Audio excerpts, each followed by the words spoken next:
Okay, so the second stitch you're going to learn is, or third if you count the chain, is the treble stitch. So as before, we've got 10 stitches, 10 chain stitches, and we're going to want 10 treble stitches. Now we have to create a turning chain with the treble stitch because it has 3 parts, which is why it's called a treble. Our turning chain needs to be 3 chain, which makes it quite tall. So that's my 10. I'm going to add an extra 3. 1, 2, 3.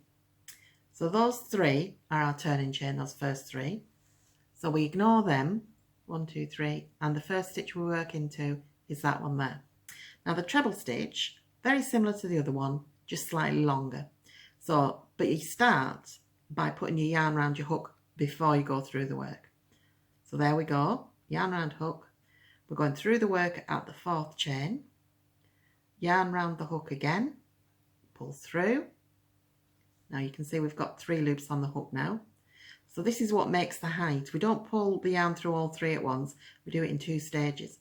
So it's yarn round hook and through 2. So you've got 2 left. Yarn round the hook and through 2. And that's the stitch complete. Now you can see it's much taller than the double crochet. It's twice the height. So it works up quicker, but it is slightly looser. It's not as tight a fabric that you end up with. So I'm going to carry on and do the next one. Yarn round hook, through the next stitch, yarn round, pull it through,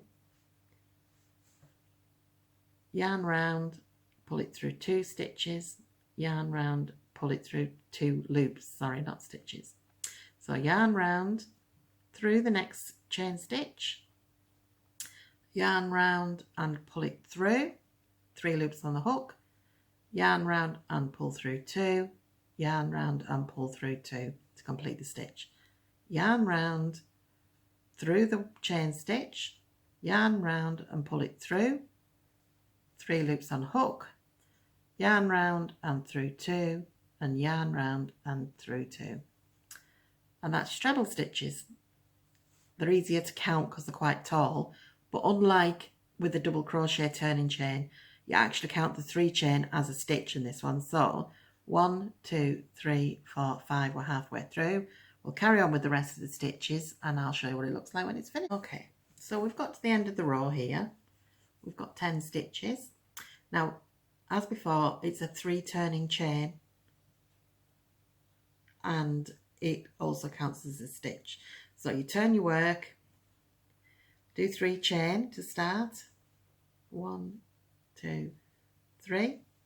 Now we're not going to work into the first hole there, which is directly under your turning chain. We're going to work into the hole next to it. So it's yarn round hook, through your work, yarn round and pull it through, 3 loops on the hook, yarn round and pull through, and yarn round and pull through. Now you can see there's a bit of a hole there. That will close up as you work into it. So again, you just carry on with your treble stitch to the end of this row. When you come to the end of the row, you will work into the 3 turning chain from the previous row rather than an actual stitch. So let me get to that point and I will show you how to recognize it.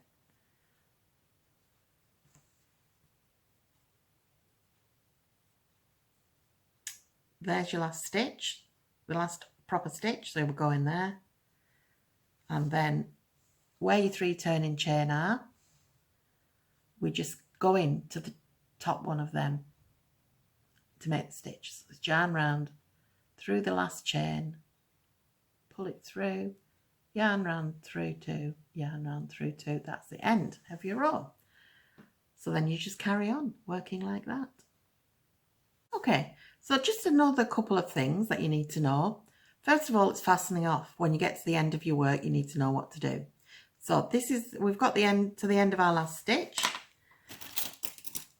I'm going to cut the yarn, leaving a short tail, and then you just simply yarn round hook and what is called a slip stitch, which means you just pull it through and right through.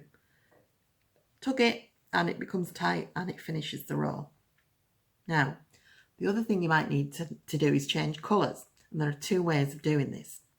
First of all, you can just take the end of your new colour and just tie it in by going through your work where you would if you were doing a stitch, and just pulling it through and tying it on. Okay, and then you just pull a loop through to start your 3 turning chain. Okay, so that will leave, but that does leave you with ends to weave in. So we're going back to the last stitch. So the way to do it is before you complete the last part of any stitch, so if it's a double crochet, it's as you go through and get 2 loops on. With a treble, it's the second part of the stitch. So the first part of the stitch is this. So you pull through and through 2, so you've got 2 on, and then you swap colour, and just holding it in your hand, hook it round, the yarn around the hook, and then pull that through, and you're starting the new row with the new colour. So you do your 3 turning chain, and then you start work. So it's yarn round through the next stitch, yarn round through the next stitch. So both of these methods give you a nice colour change, so you don't get any lumps or bumps or half stitches in one colour and no kind of jaggy edges. Yeah, so that's changing colour and fastening off.